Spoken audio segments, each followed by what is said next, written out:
चलिए नमस्कार। स्वागत है आप सभी का शिखर एकेडमी में। मैं दर्शन सिंह आप सभी का स्वागत करता हूं। देखिए आज हम देखेंगे कुछ क्वेश्चन को और ये क्वेश्चन आपके अति महत्वपूर्ण है।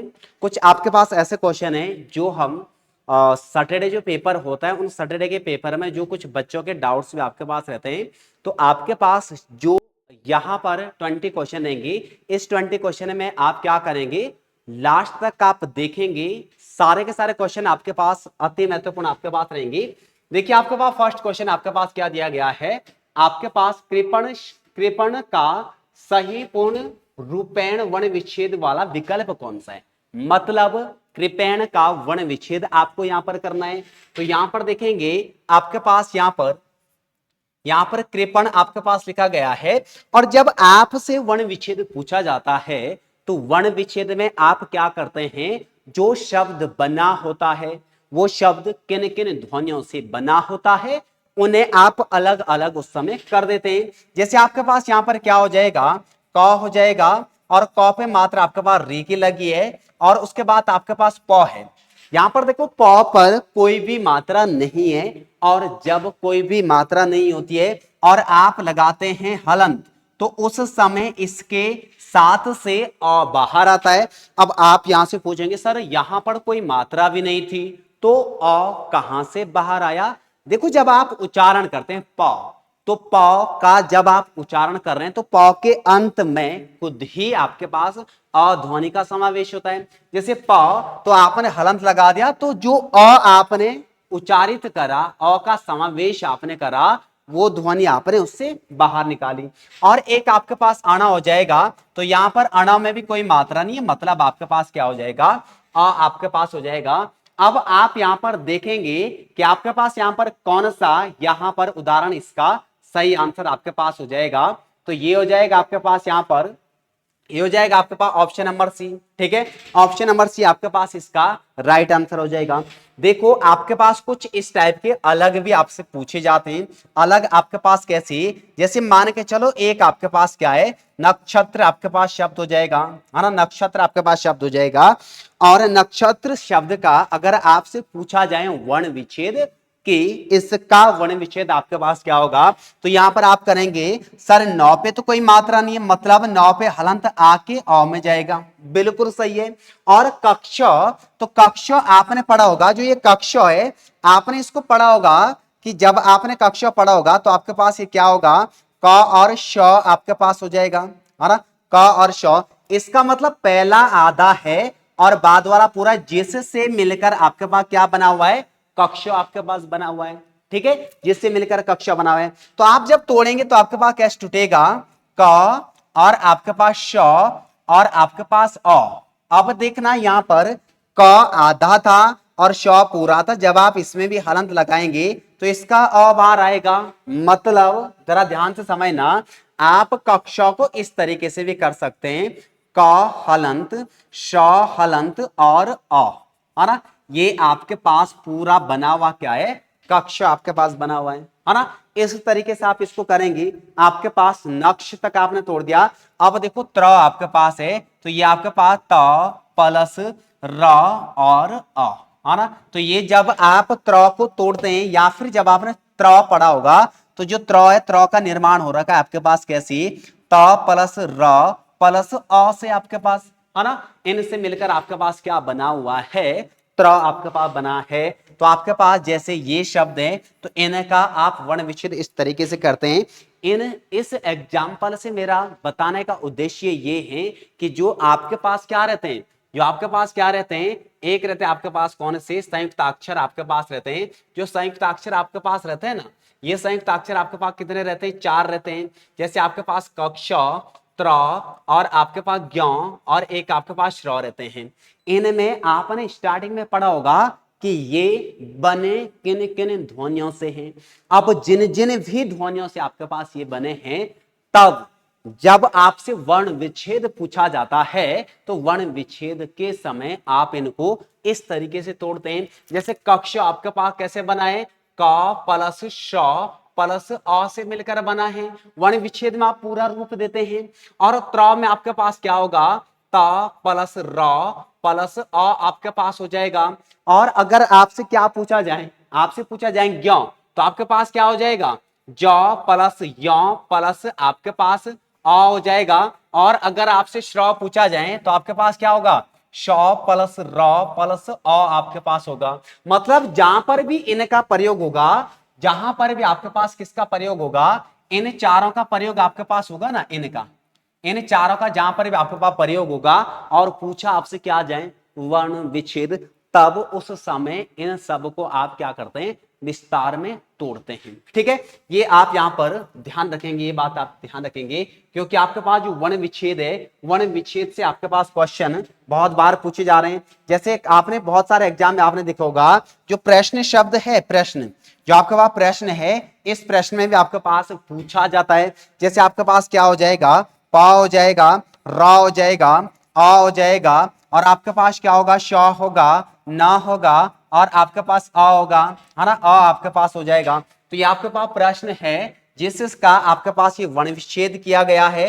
अब अगर आपके पास यहां पर देखो, यहां से ये तो वर्ण विच्छेद है जो बहुत सारे एग्जाम में आपने देखा होगा, प्रीवियस ईयर आप देख लेना, बहुत सारे में आपके पास ये शब्द पूछा गया है। और यहां पर यह भी पूछा जा सकता है कि किस रॉ का प्रयोग किया गया है ना, किस रॉ का प्रयोग हुआ है ना, प्रयोग हुआ है आपके पास इसमें। अगर आपसे ये पूछा जाए तो आप आंसर क्या करेंगे, मतलब नहीं समझ आए, इधर ध्यान देना, समझ कैसा, मतलब आपके पास लिखा क्या है, प्रश्न लिखा है। सर प्रश्न में आपने क्या पूछा कि जो ये पाई है ना, पाई, इसमें ये रॉ है, ये किस रॉ का प्रयोग हो रखा है, तब आंसर क्या करेंगे। और यहां पर ऐसे करके जैसे शब्द आपके पास क्या होगा, दर्पण आपके पास हो जाएगा, दर्पण में कौन से रॉ का प्रयोग आपके पास हो रखा है। और एक रहता है आपके पास यहां पर सरदार, आपके पास यहां पर तो सामान्य रॉ है, इसको हम किसके अंतर्गत रखेंगे। अब देखो आपके पास जब ये रॉ ऐसा रहता है, इसको बोला जाता है आपके पास पदेन रॉ, है ना,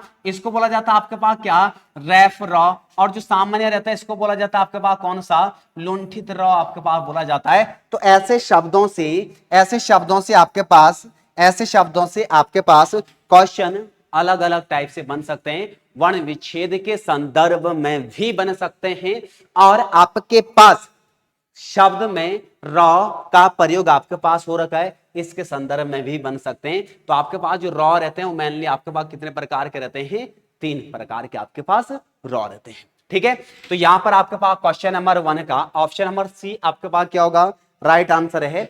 चलिए आगे बढ़ते हैं, आगे देखेंगे आपके पास क्वेश्चन हो जाएगा आपके पास कौन सा, क्वेश्चन नंबर 2। यहां पर देखना आपके पास क्वेश्चन क्या दे रखा है, बिना दीवारों का घर नाटक के नाटककार आपके पास कौन है। ऑप्शन सुनना आप, मन्नू भंडारी, जयशंकर प्रसाद, मैथिली शरण गुप्त और शिवानी। ABCD में आपके पास यहां पर क्या हो जाएंगे, ऑप्शन आपके पास हो जाएंगे। और इनमें से जो आपके पास राइट आंसर है, राइट आंसर इनमें आपके पास कौन हो जाएगा, मन्नू भंडारी, है ना, राइट आंसर आपके पास मन्नू भंडारी जी है। और इनकी जो अन्य रचनाएं, अगर आपसे पूछा जाए अन्य रचनाएं, है ना, अन्य रचनाएं आपसे पूछी जाएं, तो अन्य रचनाएं में जैसे आपके पास क्या हो जाएगा, आपके पास क्या हो जाएगा, जैसे आपके पास महाभोज आपके पास हो जाएगी, है ना, महाभोज। या फिर आपके पास क्या हो जाएगा, आपका बंटी आपके पास हो जाएगी, है ना, आपका बंटी आपके पास क्या हो जाएगी, इनकी आपके पास अन्य रचना हो जाएगी। ठीक है, या फिर आपके पास यहां पर क्या हो जाएगा, एक कहानी यह भी, है ना, इनकी आपके पास क्या हो जाएगी, एक कहानी, एक कहानी यह भी आपके पास ये इनके क्या हो जाएगी, अन्य रचनाएं आपके पास हो जाएगी। तो बिना दीवारों का घर के आपके पास नाटककार कौन हो जाएंगे, मन्नू भंडारी जी आपके पास हो जाएगी। ठीक है, आगे देखते हैं क्वेश्चन नंबर 3 आपके पास है, क्वेश्चन नंबर 3 आपके पास है शाका मृग, है ना, शाका मृग किसका पर्यायवाची आपके पास हो जाएगा, वानर, हिरण, मृगेंद्र या फिर शार्दूल। देखो हिरण तो आपके पास सभी को पता है, हिरण किसको बोला जाता है, और शार्दूल ये आपके पास मृगेंद्र किसका हो जाएगा, शेर का आपके पास हो जाएगा। और आपके पास वानर क्या हो जाएगा, इसका सही उत्तर आपके पास हो जाएगा, है ना। अगर हम उत्तर की बात करें तो उत्तर आपके पास वानर होगा, या फिर आपके पास क्या बोला जाता है, आपके पास बोला जाता है कपीश, है ना, या आपके पास क्या बोला जाता है, कपीश आपके पास बोला जाता है। ठीक है, या फिर आपके पास क्या बोला जाता है, वानर, शाखा मृग आपके पास रहता है, कपीश आपके पास रहता है, ठीक है।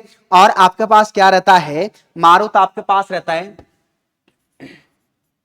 कपीश आपके पास रहता है ना। और आपके पास क्या रहता है, मारुत आपके पास रहता है, और मरकट आपके पास रहता है, ठीक है। और आपके पास कौन सा रहता है, मरकट आपके पास रहता है। ये किसके आपके पास हो जाएंगे, ये पर्यायवाची हो जाएंगे आपके पास किसके, वानर के। पर ध्यान से समझना, शाखा मृग, है ना, यहां से सेंस तो ऐसा आ रहा है, शाखा मृग मतलब जो शाक खाता है। शाक मीन्स जो खेतीबाड़ी में हरियाली होती है ना, उसको जो खाता है, बिल्कुल वानर भी खाता है। पर यहां से डाउट इसमें ज्यादा जाता है कि सर हिरण भी तो आता है और चर के चला जाता है। पर ध्यान देना, ये आपके पास वो एग्जाम्पल है, ऐसा उदाहरण है, ऐसा पर्यायवाची है जो डाउट में बहुत ज्यादा डालता है। ऐसे प्रश्न नंबर ज्यादा काटते हैं। तो इस टाइप के जो आपके पास प्रश्न रहते हैं, इनको आप सही से क्या कर सकते हैं, नोट करके लिख सकते हैं। अगला आपके पास क्या हो जाएगा, जैसे निम्नलिखित में से आपके पास शुद्ध शब्द कौन सा है ना।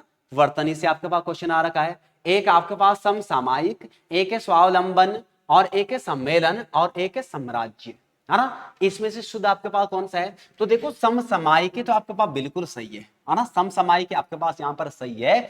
और स्वावलंबन नहीं होता है, आपके पास क्या होता है, आपके पास होता है स्वावलंबी, है ना। स्वावलंबी आपके पास होता है। स्वावलंबी का मतलब आपके पास क्या होता है, आत्मनिर्भर आपके पास होता है ना। स्वावलंबी मतलब मैं, मेरा कोई सहारा नहीं है, मैं खुद का सहारा खुद हूं, उसको क्या बोला जाता है आपके पास, स्वावलंबी आपके पास बोला जाता है। और एक आपके पास यहां पर रहता है साम्राज्य, नहीं होता है साम्राज्य, क्या होता है आपके पास, साम्राज्य आपके पास होता है, साम्राज्य आपके पास होता है। एक है सम्मेलन। अब यहां पर दिमाग खराब होगा, सर सम्मेलन में क्या गलती है, सम्मेलन तो एक मतलब इधर ध्यान देना, सम्मेलन आपके पास जैसे आपने लिख रखा है सम्मेलन, है ना, सम्मेलन ये भी ऐसा ही रहता है। और हम लिख देंगे इसको कैसा, सम्मेलन ऐसा लिख देंगे, हमारे हिसाब से तो दोनों ही सही है, इसमें सही गलत का तो कोई सवाल ही नहीं है ना। क्योंकि जब हम लिखते हैं, कंटेंट जब लिखते हैं, तब हम दोनों का ही प्रयोग करते हैं। पर ये बात समझ में नहीं आई कि सम्मेलन में सही कौन सा है, जरा समझना। समझना, आपके पास एक टॉपिक क्या रहता है, एक रहता है आपके पास कौन सा, अनुस्वार आपके पास रहता है, अनुस्वार रहता है, ठीक है। अनुस्वार आपके पास क्या है, ये जरा ध्यान से समझना मेरी बातों को। और एक है आपके पास कौन सा, एक आपके पास पंचमाक्षर, है ना। एक आपके पास कौन सा हो जाएगा, पंचमाक्षर आपके पास हो जाएगा। पंचमाक्षर में कौन से, जरा ध्यान से समझना, अंगा हो जाएगा, या हो जाएगा, अणा हो जाएगा, ना हो जाएगा, म हो जाएगा, है ना। अच्छा, ये आपके पास पंचमाक्षर, पंचमाक्षर आपने पढ़े होंगे, प्रत्येक वर्ग के पांचवें वर्ण को क्या बोला जाता है, पंचमाक्षर बोला जाता है। या इनको नासिक के भी बोला जाता है ना। या इनको क्या बोला जाता है, नासिक के भी बोला जाता है ना। नासिक के भी आपके पास इनको बोला जाता है, ठीक है। और अनुस्वार आपके पास क्या होता है, जो आपके पास अयोगवा का एक पार्ट है, अनुस्वार और विसर्ग, है ना, दोनों अयोगवा के आपके पास पार्ट है। अब इन दोनों में देखना, मैं जरा ये हटा रहा हूं, तब मैं बाद में लिख दूंगा, मैं कुछ समझाना चाह रहा हूं आपको। इन दोनों में देखना, और ये एनसीईआरटी के अकॉर्डिंग है, मेरे अकॉर्डिंग बिल्कुल नहीं है, ठीक है। एनसीईआरटी के अकॉर्डिंग आपके पास क्या है, मान के चलो आपने शब्द क्या लिखा, खंड आपने शब्द लिखा, और एक आपने खंड यहां पर लिखा, है ना। एक आपने यहां पर क्या लिखा, संबंध आपने यहां पर लिखा, संबंध, है ना। और एक शब्द आपने क्या लिखा, संबंध आपने यहां पर लिखा। एक आप क्या लिखते हैं यहां पर, एक आप क्या लिखेंगे, एक लिखेंगे व्यंजन, है ना, एक व्यंजन लिखेंगे, और दूसरा आप क्या लिखेंगे, व्यंजन लिखेंगे, है ना। इस तरीके से एक आप क्या लिखेंगे, एक लिखेंगे आप संगति, है ना, संगति आप यहां पर लिखेंगे, संगति लिखेंगे इस तरीके से। और एक आपके पास क्या हो जाएगा, संगति आपके पास, है ना, संगति आपके पास ये हो जाएगा, ठीक है। इस तरीके से आपके पास हो जाएगा। जरा समझना, यहां पर मैं जो आपका ध्यान आकर्षित करना चाहता हूं, वो आपके पास किन पे हो जाएगा। यहां पर देखो, ये आधा क्या है, अण लिखा है ना। यहां पर आधा म लिखा गया है, यहां पर आधा नौ लिखा गया है, यहां पर यौ लिखा है, यहां पर आपके पास अंगा लिखा गया है। ये तो आपको यहां पर ध्यान से देखना, एक एक चीजें आपको यहां पर दिख पा रही होगी। और यहां पर इन सब के स्थान पर यहां पर क्या बना रखा है, एक डॉट दे रखा है सीधा, है ना। यहां पर मैंने आपके पास क्या दे रखा है, एक डॉट दे रखा है सीधा। यहां पर देखो इसके अणों के बदले डॉट है, मौ के बदले भी डॉट है, नौ के बदले भी डॉट है, और व्यंजन यौ के बदले डॉट है, और अंक के बदले आपके पास क्या है, डॉट है ना। इस तरीके से आपके पास है। इसका मतलब आपके पास क्या है कि जब ये आपके पास कौन सा हो जाएगा, पंचमाक्षर, पंचमाक्षर और अनुस्वार दोनों में से लिखने का विकल्प होता है तो आप प्राथमिकता देते हैं इसको। उस समय आप किसको देते हैं, उस समय प्राथमिकता आप किसको देते हैं, प्राथमिकता आप किसको देते हैं, अनुस्वार को देते हैं, है ना, अनुस्वार को आपके पास देते हैं। ठीक है, समझना, अनुस्वार को देते हैं। पर अनुस्वार यानी अनुस्वार को आप उस समय क्या देते हैं, प्राथमिकता देते हैं, है ना, इधर ध्यान देना। उस समय आप अनुस्वार को प्राथमिकता देते हैं, पर इनकी भी अपनी शर्तें होती है। इनकी शर्तें क्या होती है कि देखो जब हम समरूप आएंगे, समरूप, है ना, जो पंचमाक्षर है ना, पंचमाक्षर, जो पंचमाक्षर है, पंचमाक्षर अगर समरूप में आते हैं, समरूप में आते हैं, है ना, समरूप में आते हैं, आते हैं, तब तब सदैव, सदैव पूरे व्यंजन, व्यंजन को लिखा जाता है, को लिखा जाता है, लिखा जाता है ना। अब देखो कैसे, अब देखो कैसे, माना एक शब्द आपके पास यहां पर क्या लिखा है आपने, एक शब्द लिखा है आपने सम्मान, है ना, सम्मान। अब मैं सम्मान को अगर मैं उदाहरण में बोलूं ना, सम्मान जो उदाहरण है, मैं बोलूंगा इसमें समरूप का प्रयोग हुआ है।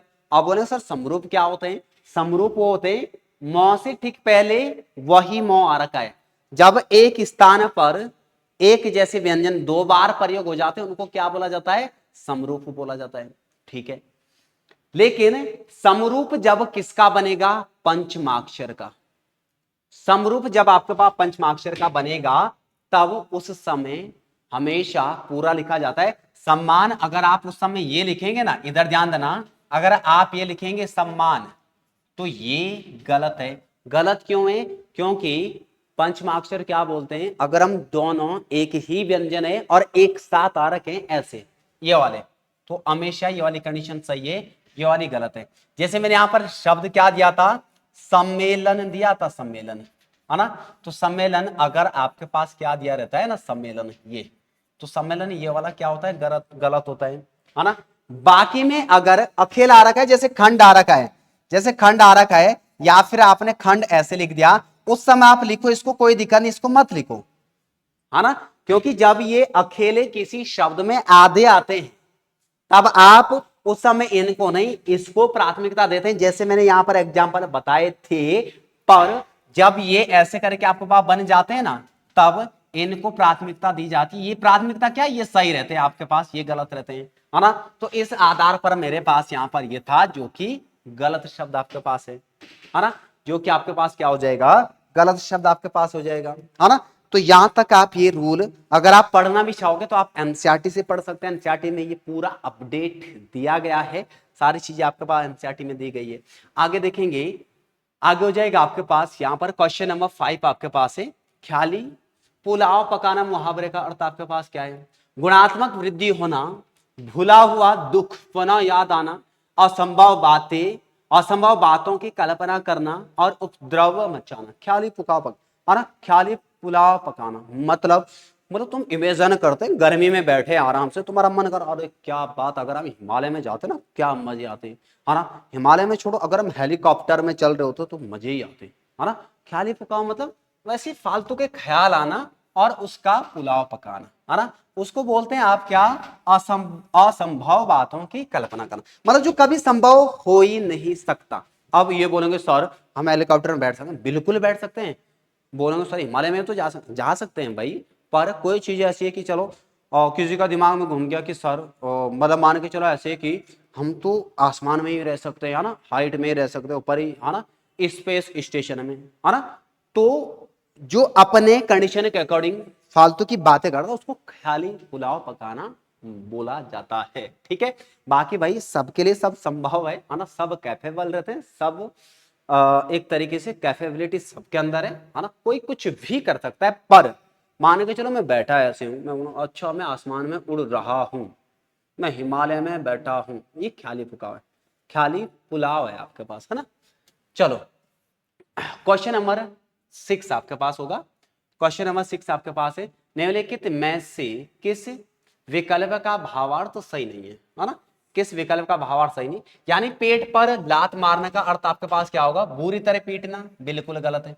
पेट पर लात मारना एक तरीके से किसी का रोजगार छीनना, या फिर जो किसी का सहारा है, जिसके सहारे वो जी रहा है, वो सहारा छीनना। पहाड़ टूटना, पहाड़ टूटना मतलब अतिवृष्टि होना, बिल्कुल नहीं, अतिवृष्टि नहीं होगा। पहाड़ टूटना मतलब विपत्ति आना, है ना। पहाड़ टूटना मतलब आपके पास क्या होगा, विपत्ति आना आपके पास होगा, है ना, विपत्ति आना। और उसके बाद हो जाएगा आपके पास बगले झांकना, है ना। बगले झांकना आपके पास क्या हो जाएगा, बगले झांकना आपके पास हो जाएगा, है ना, झांकना। बगले झांकना यानी उधर उधर देखकर चलना नहीं भाई, है ना। इसका मतलब आपके पास क्या होता है, बगले झांकना यानी किसी बात का उत्तर ना दे पाना, उसको बोला जाता है बगले झांकना। और लास्ट डी क्या हो जाएगा, नाक का बाल होना, अत्यधिक घनिष्ठ या प्रिय व्यक्ति होना, बिल्कुल सही है। नाक का बाल, है ना, नाक का बाल का मतलब आपके पास इस सेंस में लिया गया है ना, जैसे नाक, नाक के ऊपर या नाक के अंदर बाल आपके पास होता है, तो एक हमारे पास नाक तो इज्जत है, मतलब नाक के बाल की तरह होना, नाक तो इज्जत है भाई, नाक मुंह है तो इज्जत है ना। तो कोई ऐसा व्यक्ति, तो या तो वो घनिष्ठ है, घनिष्ठ मतलब क्लोज है, क्लोजेस्ट फ्रेंड आपके पास है, या फिर अति प्रिय फ्रेंड आपके पास है, अति प्रिय कोई व्यक्ति है, तो आपके पास ऑप्शन नंबर डी यहां पर क्या हो जाएगा, बिल्कुल राइट आंसर आपके पास हो जाएगा। ठीक है, तो यहां पर ऑप्शन नंबर डी यहां पर क्या हो जाएगा, राइट आंसर हो जाएगा। अब देखो क्वेश्चन नंबर 7 आपके पास क्या है। क्वेश्चन नंबर 7 आपके पास दिया गया है, अज्ञेन ने अनेकों ग्रंथ लिखे, इस वाक्य में किस प्रकार की अशुद्धि है। जरा ध्यान से समझना, कारक संबंधी बताएंगे नहीं, और क्रिया संबंधी नहीं, कोई भी नहीं, ऐसा भी नहीं, वचन संबंधी क्या है, अशुद्धि, है ना।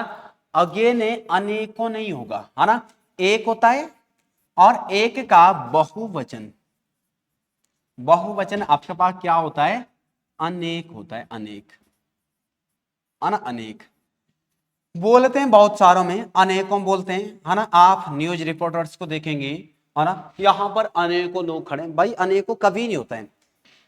एक मतलब एक, एक से अधिक अनेक, अनेक का कभी बहुवचन नहीं बनता, ये खुद शब्द बहुवचन है।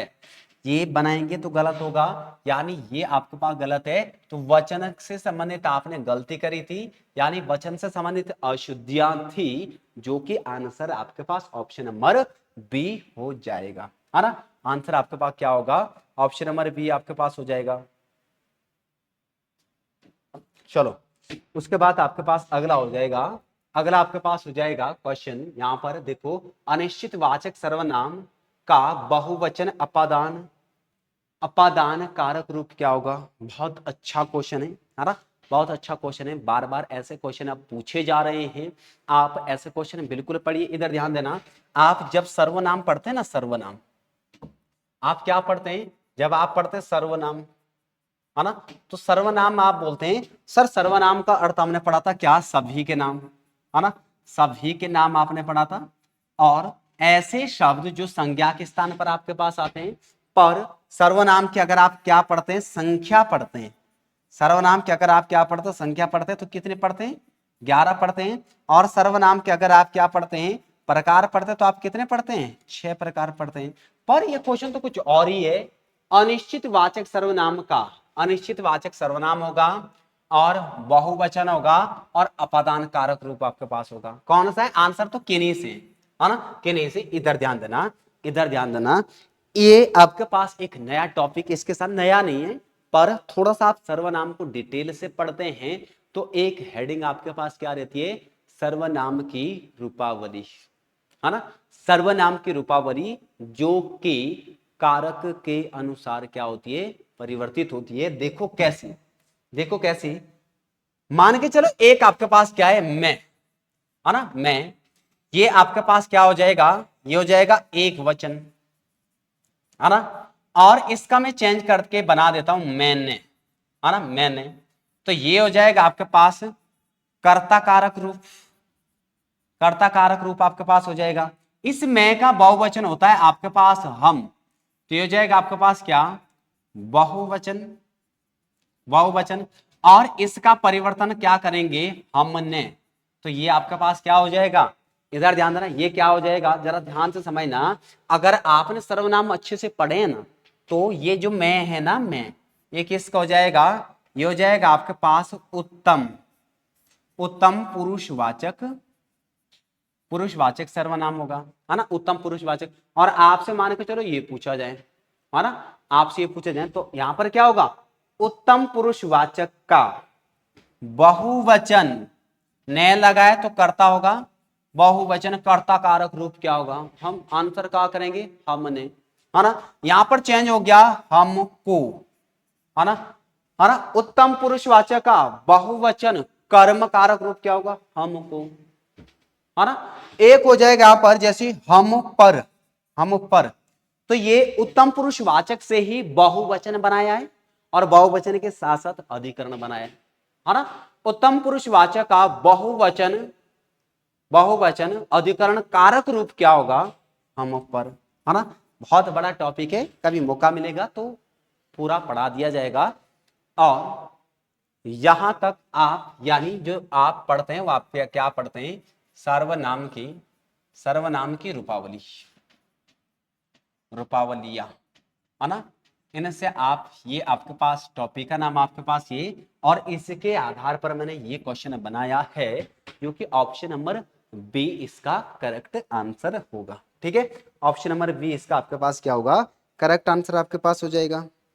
ठीक है, अब देखो यहां पर आगे देखेंगे, जैसे आपके पास क्वेश्चन नंबर आपके पास क्या होगा, क्वेश्चन नंबर आपके पास हो जाएगा 9।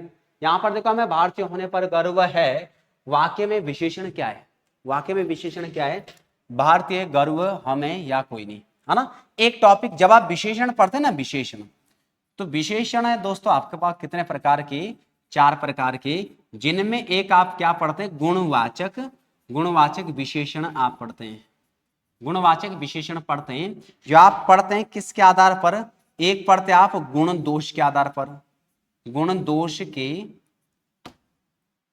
एक आप क्या पढ़ते हैं, गुण, या फिर आप पढ़ते हैं दोष के आधार पर, दोष के आधार पर, है ना।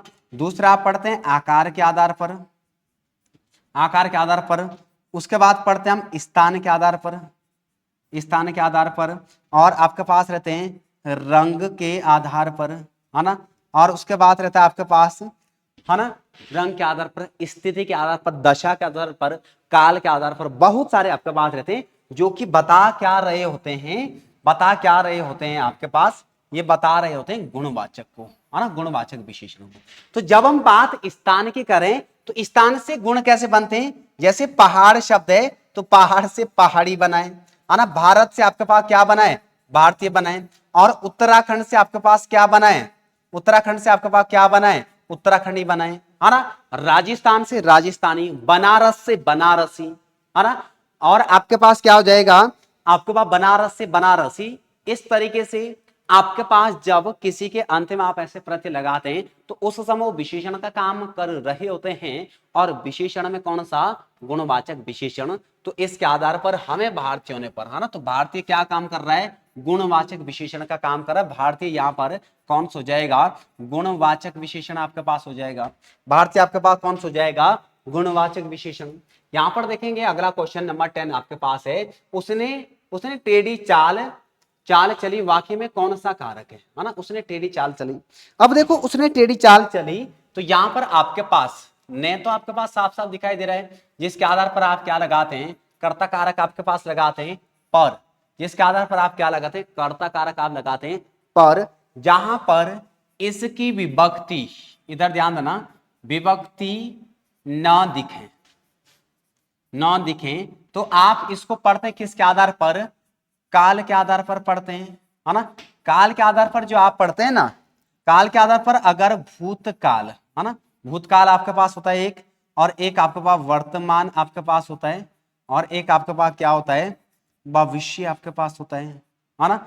भूतकाल में मतलब देखना, कर्ता कारक जब आप पढ़ते हैं और विभक्ति ना हो, जैसे जैसे आपके पास मान के चलो सीता गाना गा रही है ना, सीता गाना गा रही है ना, रही है। यहां पर एक भी विभक्ति नहीं है। विभक्ति मतलब ने भी कहीं नहीं लिखा है, को कहीं नहीं लिखा, से कहीं नहीं लिखा, मैं पर ऐसा कुछ कहीं नहीं लिखा है, और विभक्ति नहीं है। जब कर्ता कारक में कंडीशन आपके पास ऐसी आती है ना, तो आप पढ़ते हैं काल के आधार पर। काल में अगर भूतकाल में, यानी जो सेंटेंस पूछा गया है उसका अगर आप भूतकाल बनाते हैं और भूतकाल में आपके पास ने जुड़ेगा, तो एक तो आपके पास क्या होगा, वो सेंटेंस आपके पास क्या होगा, सकर्मक आपके पास होगा, है ना। तो आप जब विभक्ति यानी कर्ता कारक पढ़ते हैं और विभक्ति ऐसे सेंटेंस में नहीं दिख रही है, तो इसका आप क्या बनाओ, भूतकाल बनाओ। और विभक्ति प्राप्त कब होगी, जैसे सीता गाना गा रही है, तो यहां पर आपके पास क्या होगा भूतकाल बनाने में, सीता ने गाना गाया था, है ना, सीता ने गाना गाया था। तो यहां पर आपके पास क्या होगा, यहां पर आपके पास क्या होगा, जिसमें ने विभक्ति नहीं है और आपने बना दिया भूतकाल। ने विभक्ति अगर लग भी जाती है ना, जैसे सीता ने गाना गाया, पहली बात तो ये है कि ये हमेशा सकर्मक क्रिया होती है ना। किसी किसी में विभक्ति नहीं लगती है, जिसमें भूतकाल बनाने से विभक्ति नहीं लगेगी, वो क्रिया अब आपके पास हमेशा अकर्मक होती है। मतलब सकर्मक अकर्मक आप यहां से पहचान सकते हैं। जैसे आपके पास क्या हो जाएगा, जैसे मोहन हंस रहा है, मोहन हंस रहा है। अब देखो इसका भूतकाल बनाओ, क्या ने लग पा रहा है, नहीं लगेगा ने। मोहन हंसा था, है ना, क्या हो जाएगा आपके पास, मोहन हंसा था, है ना, मोहन हंसा था, है ना। तो इसका मतलब ने नहीं लग रहा है।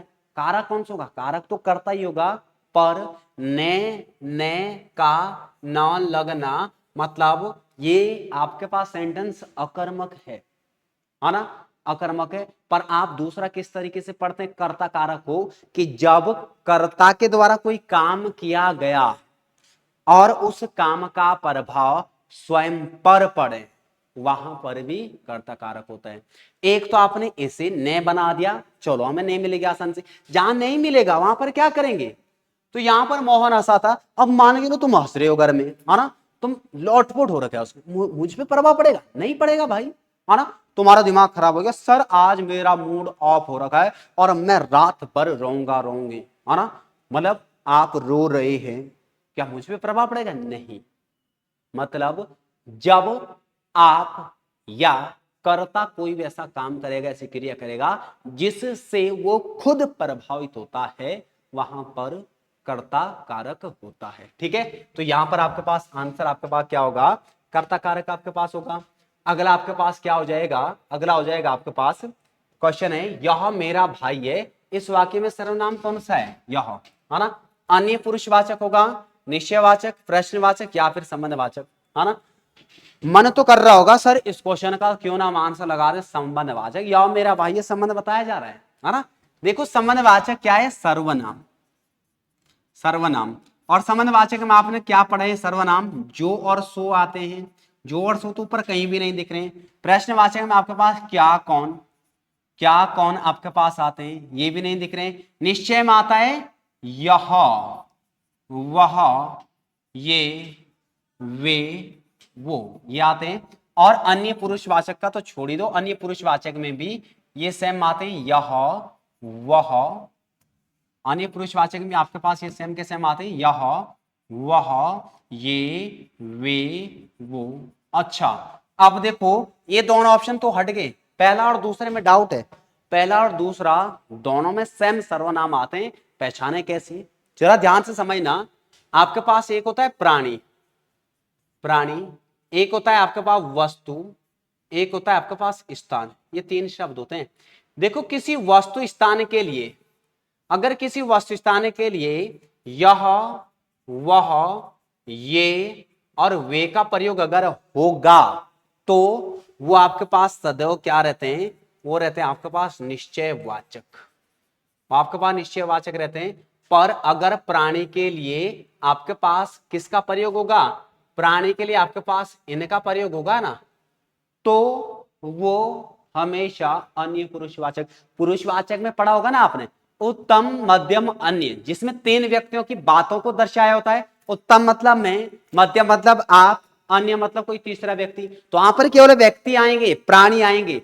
वस्तु स्थान के लिए अगर इन सब का प्रयोग हुआ ना, तो निश्चयवाचक सर्वनाम में चला जाएगा। जैसे आपके पास क्या हो जाएगा, जैसे सेंटेंस आपके पास क्या होगा, यह पुस्तक मेरी है, यह पुस्तक पुस्तक मेरी है ना, ऐसे भी हो सकता है। और ये ऐसे भी हो सकता है, यह मेरी पुस्तक है, यह मेरी पुस्तक है ना, पुस्तक है।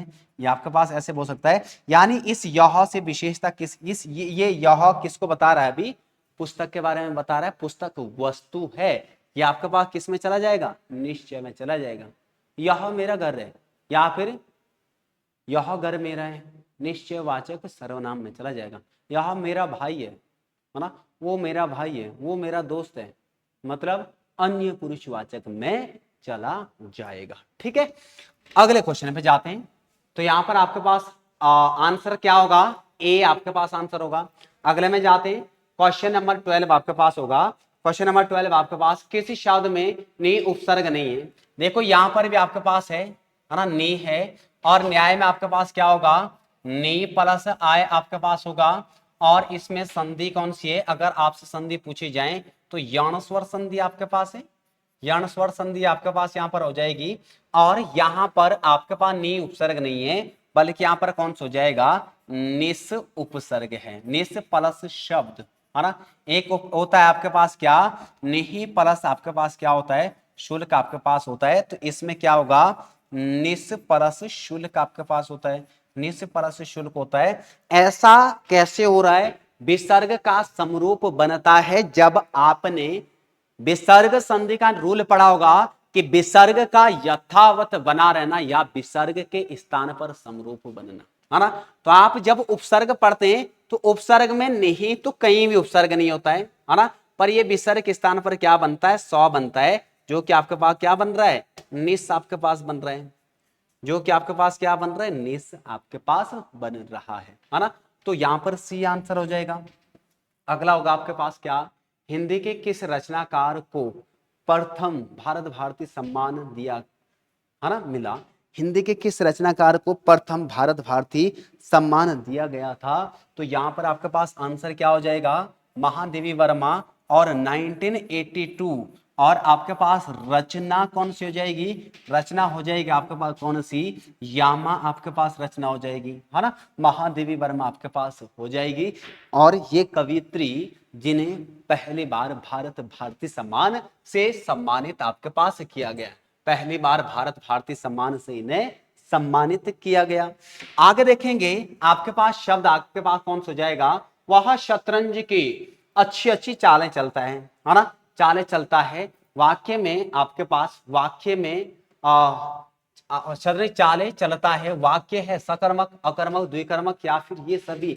यहां पर आपके पास क्या हो जाएगा, सकर्मक आपके पास हो जाएगा।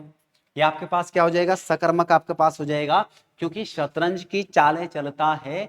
और आपके पास शतरंज की जब चालें चल रही है तो यहां पर आपके पास दूसरे पर इसका क्या पड़ रहा है, प्रभाव पड़ रहा है, शतरंज पर प्रभाव पड़ रहा है, कोई कर्म हो रहा है ना। क्या चल रहा है, चालें चल रहा है, किसकी चल रहा है, शतरंज की आपके पास चल रहा है ना। तो ये आपके पास क्या हो जाएगा, सकर्मक आपके पास हो जाएगा। अगला आपके पास हो जाएगा, व्यंजनों के प्रकार कितने होते हैं, है ना। व्यंजन के प्रकार आपके पास होते हैं 3, है ना। जिसमें एक आप क्या लिखते हैं, एक आप पढ़ते हैं कौन सा, वर्गीय व्यंजन आप पढ़ते हैं, वर्गीय व्यंजन आप पढ़ते हैं। वर्गीय व्यंजन आपके पास कितने होते हैं, 25 आपके पास होते हैं, वर्गीय व्यंजन आप 25 पढ़ते हो। और एक आप क्या पढ़ते हैं, अंतस्थ व्यंजन आप पढ़ते हैं, अंतस्थ व्यंजन आप पढ़ते हैं कितने, 4 आप पढ़ते हैं। और तीसरा आपके पास कौन सा रहता है, तीसरा रहता है आपके पास ऊष्म व्यंजन, ऊष्म व्यंजन आपके पास रहता है। ऊष्म व्यंजन भी आपके पास कितने होते हैं, 4 आपके पास होते हैं। तो यहाँ पर क्वेश्चन नंबर 15 का ऑप्शन नंबर 3 आपके पास क्या होगा, राइट आंसर आपके पास हो जाएगा। ठीक है, आपके पास 3 प्रकार के होते हैं। ठीक है, उसके बाद आपके पास अगला हो जाएगा, यहाँ पर देखो क्वेश्चन नंबर 16, क्वेश्चन नंबर 16 है आपके पास, कंडाली सी पात जस इन्हें जासु उन्हें लोकोक्ति का अर्थ क्या है ना। कंडाली सी पात, कंडाली तो आप समझ रहे होंगे सभी, है ना। स्वभाव के अनुकूलता न होना, दोनों तरफ मार पड़ना, या फिर आपके पास व्यवस्थित होना, या किसी का अपराध किसी के अन्य के सिर आपके पास, है ना। कंडाली सी मार, मतलब कंडाली तो आप समझ रहे होंगे सभी लोग, कंडाली आपके पास किसको बोला जाता है ना। कंडाली आपके पास होता है, अलग अलग क्षेत्र में अलग अलग नाम से जाना जाता है कंडाली, है ना। तो आपके पास दोनों तरफ मार पड़ना, है ना। कंडाली की जो पात होती है ना, अगर कंडाली की पात, है ना, कंडाली मेरे क्षेत्र में बोलते हैं कुशका, बाकी आप समझ लेना, और गढ़वाल में बोलते हैं कंडाली। मतलब पत्ता है, इधर भी लगे तो मार, इधर लगे तो मार, है ना। मतलब दोनों तरफ मार, है ना, मार पड़ना या मार करना, है ना, उसको कंडाली सी पात है, कभी इधर लग जाए कभी उधर लग जाए, है ना। उसके बाद आपके पास हो जाएगा क्वेश्चन नंबर 17 आपके पास हो जाएगा, यौगिक शब्द में मूल शब्द क्या होगा, यौगिक, है ना। इसमें बहुत डाउट था भाई जब मैंने क्वेश्चन दिया था यौगिक शब्द में। देखो यौगिक में प्रत्यय जुड़ा है इक, है ना, और ये इक क्या बोलता है कि अगर मैं हटूंगा तो मैं इस पहले में, यानी पहला क्या लिखा गया है यो, इस मात्रा में प्रभाव ले आऊंगा। मात्रा मतलब आपके पास यौ पे किसकी मात्रा है, आओ की मात्रा आपके पास लगी है, इस आओ को बनाऊंगा मैं छोटा ऊ, बस इतना मैं यहां पर करूंगा। मतलब मूल शब्द आपके पास क्या बनेगा, युग आपके पास बनेगा, मूल शब्द आपके पास युग बनेगा। जैसे आपके पास शब्द क्या रहता है, शब्द आपके पास मौखिक आपके पास रहता है, तो आप जब एक हटाएंगे तो यहां पर आओ की मात्रा है, ये किस में बदल जाएगी, ये बदल जाएगी ओ में, तो आपके पास शब्द क्या बनेगा, मुख आपके पास बन जाएगा, है ना, मौखिक। या फिर आपके पास एक क्या रहता है, मौलिक आपके पास रहता है, मौलिक। यहां से जब आपने एक हटा दिया तो ये आओ आपके पास किस में बदल जाएगा, ओ में, शब्द आपके पास क्या बना, मूल आपके पास बना। तो यौगिक का सही शब्द आपके पास युग रहता है, ना कि योग, है ना। इतना यहां पर आप ध्यान रखेंगे। आगे आप देखेंगे, आगे आप देखेंगे यहां पर, आगे आप देखेंगे क्वेश्चन नंबर 18 आपके पास होगा, शिकारी ने शेर मारा, शिकारी ने शेर मारा। देखो यहां पर कारक कौन सा हो जाएगा, कर्म कारक है ना। दिमाग घूम जाएगा थोड़ी देर के लिए, सर आप पागल तो नहीं हो गया, आप कर्म कारक क्यों बोल रहे हैं, विभक्ति साफ साफ नहीं दिख रही है, पर नहीं, जरा सबर करो, इधर ध्यान दो। कर्म का अर्थ आपके पास क्या होता है, प्रभाव आपके पास होता है, प्रभाव, और प्रभाव किसके ऊपर पड़ता है, दूसरे पर, है ना, दूसरे पर, है ना। प्रभाव रहते हैं आपके पास दो प्रकार के, एक रहता है हत्या के संदर्भ में, हत्या के संदर्भ में आपके पास रहता है ना, और एक रहता है आपके पास पीटने के संदर्भ में, और एक रहता है आपका पीटना, एक रहता है आपके पास डांटना, है ना, जैसे आपके पास बुलाना, बुलाना, है ना। ऐसे प्रभाव रहते हैं दो, मतलब आप किसी को पीट रहे हैं, प्रभावित कर रहे हैं दूसरे को, डांटना प्रभावित कर रहे हैं, और बुलाना वो कहीं दूसरे स्थान पर है तो आप वहां से उसे बुला रहे हैं, ये भी प्रभाव है। पर जब हत्या के संदर्भ में होगा ना, तो हत्या के संदर्भ में आप दूसरे को प्रभावित करते हैं। जैसे यहां पर देखो शिकारी है, शिकारी ने क्या मारा, शेर मारा, तो ये जो प्रभाव पड़ा है, प्रभाव, प्रभाव किसके ऊपर पड़ा, शेर के ऊपर पड़ा। जब ऐसी कंडीशन होती है तब विभक्ति आती है न, पर कारक हमेशा कर्म रहता है। जैसे आपके पास, जैसे मान के चलो वह, उसने, जैसे मान के चलो उसने चिड़िया मारी, उसने चिड़िया, चिड़िया मारी, है ना, ऐसे आपके पास है। अब देखो उसने चिड़िया मारी, मतलब आप कैसे समझ सकते हैं, सर कर्म कारक को आप कैसे कर्म कारक को हम कैसे समझें, तो कर्म कारक को समझेंगे आप जब आपका कोई काम होगा और उससे दूसरा व्यक्ति प्रभावित होगा, वहां पर सदैव कर्म कारक होता है। मतलब विभक्ति की इंपॉर्टेंस नहीं है, नहीं है। जैसे पिताजी ने पुत्र को बुलाया तो पुत्र पर प्रभाव पड़ा, है ना। जैसे मां ने बच्चों को डांटा, प्रभाव पड़ा, पीटना प्रभाव है, हत्या के सेंस में भी प्रभाव है। लेकिन विभक्ति कोई भी हो मायने नहीं रखती, कारक उस समय कौन सा होता है, कर्म होता है। नहीं तो एनसीईआरटी में देख लेना भाई सही से, ठीक है। कारक कौन सा होता है, कर्म होता है ना। कर्म का अर्थ होता है दूसरे को प्रभावित करना। उस समय विभक्ति के आपके पास ये चांसेस बनते हैं, पर ये कर्ता नहीं होगा, कर्ता नहीं होगा, है ना। कौन सा होगा, कर्म होगा, ठीक है, कर्म आपके पास होगा, है ना। तो यहां पर ऑप्शन यानी राइट कौन सा होगा, ये। और पूरा चैप्टर, पूरे चैप्टर में विभक्तियों का काम सिर्फ इतना है कि पूछे कर्म की विभक्ति क्या होती है, को, कर्ता की क्या होती है, ने, इतना ही काम है बस। बाकी विभक्तियां रूपांतरित होती है, रूपांतरित मतलब विभक्तियां कभी इधर जाती कभी इधर जाती, परिवर्तित होते रहती है। ठीक है, आप ध्यान से कारक पढ़ेंगे तो आप समझ पाएंगे कैसे परिवर्तित होती है। अगला आपके पास हो जाएगा क्वेश्चन नंबर 19। यहां पर लड़की खाना बना रही है, वाक्य में उद्देश्य तत्व क्या होगा? जब आप वाक्य पढ़ते हैं ना, वाक्य, जब आप वाक्य पढ़ते हैं तो वाक्य में आपके पास क्या होता है? कर्ता होता है और कर्म आपके पास होता है और आपके पास क्या होती है? क्रिया होती है ना। कर्ता वाक्य का हमेशा क्या होता है? उद्देश्य आपके पास होता है। और देखो कर्म कभी तो रहता है तो सकर्मक है, नहीं रहता है तो अकर्मक है। ये कभी आएगा कभी जाएगा, भरोसा नहीं है इस भाई का, भरोसा नहीं है तो इन दोनों को मान देंगे एक और इनको बोलेंगे आप क्या? विध है आपके पास बोलेंगे। और पूछा क्या था? लड़की, लड़की यहां पर क्या है? लड़की आपके पास क्या है? कर्ता है ना। और बना रही है क्या आपके पास होगी? क्रिया। क्या बना रही है? खाना। या आपके पास क्या होगा? कर्म, है ना। आपके पास कर्म है तो आपके पास लड़की करता है, मतलब आपके पास क्या होगा? उद्देश्य आपके पास हो जाएगा, है ना। उद्देश्य तत्व आपके पास, ये उद्देश्य आपके पास होगा बिल्कुल, और उद्देश्य आपके पास यहाँ पर कौन सा है? लड़की हो जाएगा, है ना। देखो लड़की खाना बना रही है, वाक्य में उद्देश्य, तो उद्देश्य कौन होता है? कर्ता होता है, और कर्ता यहाँ पर कौन है? लड़की। तो आंसर आपने क्या दिया? लड़की आपने आंसर दिया। लास्ट क्वेश्चन है आपके पास आज का। लास्ट क्वेश्चन में आप देखेंगे, यहां पर देखेंगे सूरदास ने किस भाषा में सुर सागर की रचना की थी? सूरदास ने किस भाषा में सुर सागर की रचना की थी? तो आंसर आपके पास क्या हो जाएगा? ब्रज भाषा, है ना। बाकी की रचना आपको याद होगी, सुर सारावली, है ना, साहित्य लहरी, इस टाइप के आपके पास रचनाएं होंगी। तो आपके पास आज का सेशन इतना ही था। आप कमेंट करेंगे, डाउट है निश्चिंत आपको कमेंट बॉक्स में दिए जाएंगे।